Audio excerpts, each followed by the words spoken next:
रूस और तुर्की की बढ़ती करीबी ने अमेरिका और यूरोप की रातों की नींद हराम कर दी है। वैसे तो रूस और यूक्रेन की जंग पर तुर्की के स्टैंड ने पहले दिन से ही पूरी दुनिया को कंफ्यूज करके रखा है, लेकिन बीते एक महीने में जिस तरह तुर्की को पुतिन पसंद आने लगे हैं, उस बात ने अमेरिका से लेकर नेटो और यूरोपियन यूनियन को बुखार चढ़ा दिया।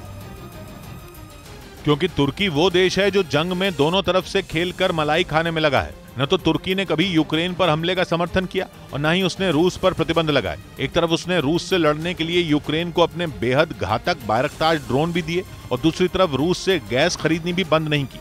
मतलब जिस युद्ध ने लगभग पूरी दुनिया की हालत खराब कर दी, उस लड़ाई में तुर्की को आंच तक नहीं आई और उस पर अब तुर्की के राष्ट्रपति रजब तायिप एर्दोगान पुतिन के साथ अपनी दोस्ती की मिसाल पेश करके अमेरिका और यूरोप को जलाने भुनाने में लगे हैं। एक महीने से भी कम वक्त में दोनों नेता 2 बार मुलाकात कर चुके हैं, लेकिन उनकी ये बढ़ती नजदीकी पश्चिमी देशों को पच नहीं रही, क्योंकि रूस के राष्ट्रपति पुतिन और तुर्की इनको देखिए, ये लोगों को उत्तम क्वालिटी का कोल्ड प्रेस्ड ऑयल बेचते हैं और हर महीने लगभग 5 लाख कमाते हैं। आपको भी ये करना है, इनसे सीखना है। फ्रीडम ऐप को अभी डाउनलोड कीजिए। के राष्ट्रपति एर्दोगान के रिश्ते हमेशा अच्छे नहीं रहे हैं, यहाँ तक कि दोनों देश सदियों से एक दूसरे के विरोधी भी रहे हैं और दुनिया में चल रही बड़ी बड़ी लड़ाइयों में तुर्की और रूस एक दूसरे के खिलाफ खड़े हैं, चाहे बात यूक्रेन की हो, सीरिया की हो या फिर लीबिया की। लेकिन अब तस्वीर बदल रही है। अब दोनों देश एक ही तरफ दिख रहे हैं। 20 जुलाई से 5 अगस्त के बीच पुतिन और एर्दोगान 17 दिन में 2 बार मिल चुके हैं।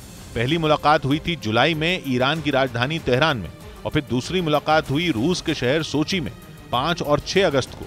बंद कमरे में 4 घंटे तक चली उस टॉप सीक्रेट मीटिंग ने पूरी दुनिया का ध्यान खींचा और फिर ऐलान हुआ कि रूस और तुर्की आर्थिक और ऊर्जा के क्षेत्र में सहयोग बढ़ाएंगे।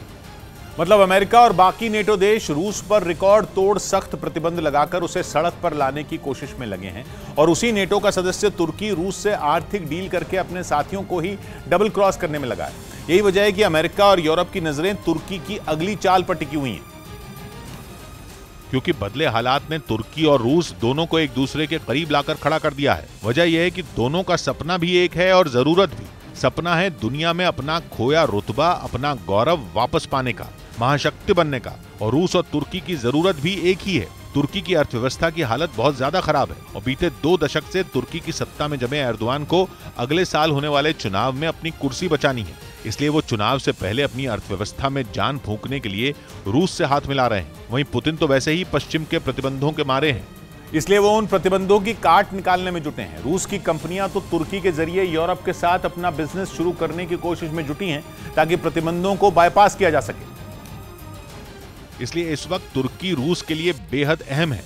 दोनों के बीच एक और बात कॉमन है, तुर्की और रूस अपने पड़ोस में आग भड़काकर अपना उल्लू सीधा करने में माहिर है। ये पूरी दुनिया सीरिया के गृह युद्ध में देखी चुकी है। दोनों ने सीरिया की लड़ाई में कूदकर अरब देशों की दुनिया में अपनी मौजूदगी बना ली। सीरिया में दोनों एक दूसरे के खिलाफ लड़ रहे हैं।